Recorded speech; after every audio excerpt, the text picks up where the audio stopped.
కనిపిస్తూ ఉన్నాయి. నారాయణ రెడ్డి గారి హత్య ఒక పక్కా ప్లాన్ మర్డర్. ఆ తర్వాత ఎవరితో ఏం చెప్పించాలి అనే విషయాన్ని ముందుగానే ప్లాన్ చేసుకుని దోషులతో మాట్లాడించిన విధానం చూసినట్లయితే వాటిని కొన్ని పత్రికలు హైలైట్ చేసినటువంటి విధానాన్ని చూసినట్లయితే ఎవరికైనా కూడా ఇది పక్కాగా ప్రణాళికతో చేసినటువంటి మర్డర్గా కనపడుతూ ఉంది.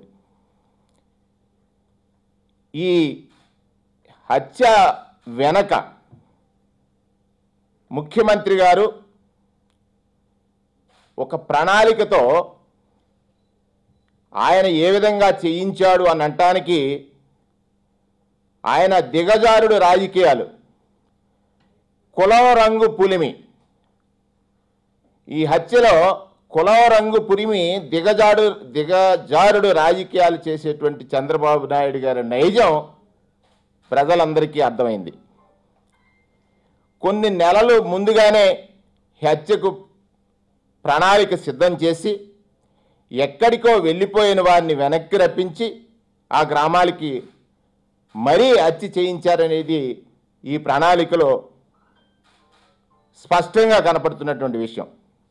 ఈ హత్య చేయించింది ఉప ముఖ్యమంత్రి గారు, వారి తనయుడు, వారికి ఆశీస్సులు ఇచ్చింది ముఖ్యమంత్రి గారు.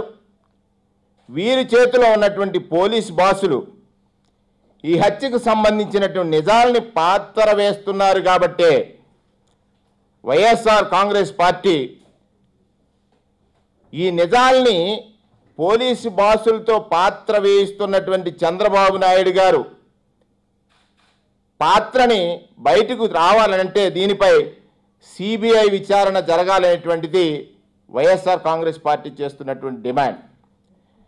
నారాయణ రెడ్డి గారి హత్యకి ఏ స్థాయిలో పక్కా ప్రణాళిక అమలు చేశారో సిబిఐ విచారణ జరిగితే మాత్రమే నిజాలు బయటకు వస్తాయి అనే విషయం అర్థమవుతూ ఉంది. కారణం ఎమ్మెల్సీ ఎన్నికల సందర్భంలో ఎమ్మెల్సీ ఎన్నికల సాకుతో నారాయణ రెడ్డి గారి వెపన్ని వెనక్కి తీసుకున్నారు. ఆయన్ని పక్కా ప్రణాళికతో నిరాయుధుడిని చేశారు. వెంటనే ఆయన లైసెన్సు రెన్యూవల్ చేయలేదు. ఎందుచేత కావాలని ఈ ప్రయత్నం ప్రభుత్వం చేసింది. నారాయణ రెడ్డి గారు శాండ్ మాఫియా అక్రమాలపై ఉద్యమం చేశాడు. దానితో పాటుగా ఆయన హైకోర్టును ఆశ్రయించాడు ఈ శాండ్ మాఫియాని నిరోధించడం కోసం. ఆ సందర్భంలో నారాయణ రెడ్డి గారు తనకు రక్షణ కావాలని ఎస్పీ గారిని, ఇతర ఉన్నత అధికారులను కూడా విన్నవించినటువంటి విషయాన్ని మనం ఒకసారి గమనించాల్సినటువంటి అవసరం ఉంది. ఆ సందర్భంలో ఆయనకి ఎక్కడ భద్రత కల్పించలేదు. ఇది కూడా వారి ప్రణాళికలో భాగమైనటువంటిది మనకు అర్థమవుతోంది. సాంబశివుడు అనేటువంటి బోయి, ఆయన కులం బోయి, నారాయణ రెడ్డి గారితో పాటు హత్య చేయబడ్డాడు. ఆయనకి ఇంతకుముందు ఎక్కడా ఫ్యాక్షన్ గొడవలు లేనటువంటి ప్రాంతంలో ఇంత పక్కాగా ఈ హత్య ఎలా చేయించగలిగారంటే ఇది ప్రణాళికతో చేసినటువంటి హత్య కాదా అని ఈ సందర్భంగా అడుగుతా ఉన్నాను. హత్య జరిగిన వెంటనే పోలీసులు జిల్లా మొత్తం అలర్ట్ చేయాల్సినటువంటి అవసరం ఉంది.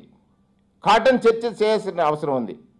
హత్య చేసినటువంటి వారు పక్క హోటల్కి వెళ్ళి టిఫిన్లు చేసి టీలు తాగి సాఫీగా వెళ్ళినటువంటి విధానం చూసినట్లయితే ఈ హత్య వెనక ఏ స్థాయి ప్రణాళిక జరిగింది, ముఖ్యమంత్రి గారు, ఉప ముఖ్యమంత్రి గారు చేశారనేటువంటి వాస్తవాలు తెలియాలని అన్నప్పుడు ఖచ్చితంగా సిబిఐ విచారణ జరిపించాల్సినటువంటి అవసరం ఉంది. ఇవన్నీ అక్కడ బోయి కురువలు ఈ హత్య చేశారు అనేటువంటి ఒక మాట నిన్న పత్రికల్లో హైలైట్ చేశారు. బోయా కురువ వైరమే హత్యలకు కారణమని. అంటే బోయా కురువలతో కురువ కులస్తుల్ని ఫ్రాక్షనిస్టులుగా చూపించదలిచారా? ముఖ్యమంత్రి గారు ఆలోచన ఈ రాష్ట్రంలో అధికారంలోకి వచ్చిన నాటి నుంచి కూడా కులాల మధ్యన చిచ్చు పెట్టి కులాలలో విభేదాలు సృష్టించి ఈ హత్యా రాజకీయాలకి అంటే ప్రభుత్వం ఎలాగో కూడా